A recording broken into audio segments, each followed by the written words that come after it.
Mas maraming pulis sa kalsada at mas maigting na pagpapatrolya sa mga istasyon ng tren. Ilan lang yan sa mga unang utos ni Director General Ricardo Marquez bilang bagong hepe ng Philippine National Police. May report si Salima Refran. Sa unang araw bilang PNP Chief, pinangunahan ni Director General Ricardo Marquez ang flag raising sa Camp Crame. Si Marquez, down to business agad. Pinaalala niya sa kanyang mga kabaro ang tunay na misyon nila mga pulis, ang maglingkod sa sambayanan.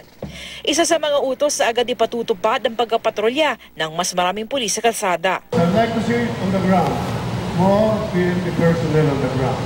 Because first and foremost, that is our job. Agad na pinulong ni Marquez sa mga district directors sa Metro Manila. Isa sa mga pangunahing lalagyan ng mas maraming pulis ang mga stasyon ng MRT at LRT. Kung may pulis doon, irrespective kung merong crime na mangyari o wala, o kung merong mandurukot doon, the fact remains that pag nakakita ng pulis ang mga nakapila doon, nakahaba-haba. Di ba?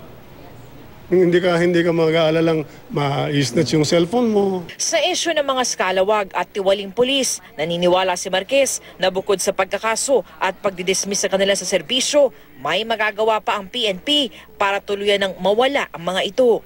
We will review our disciplinary mechanism. Over and above investigating those incidents, over and above dismissing those erring members. Gusto kong malaman kung may magagawa pa tayo para maiwasan yung paulit-ulit na involvement ng some of our members in illegal activity. Maging ang kalinisan sa kampo, di rin pinalampas ng bagong hepe. So starting today, ayaw ko makakita ng puputong dyan na hindi malinis. Dahil sabi nila, kung puputong talaga si malinis, maduming lahat. Sa dulo, hinikayat ni Marquez ang lahat na magtulungan tungo sa paglilingkod sa bayan. Salima Refran, GMA News.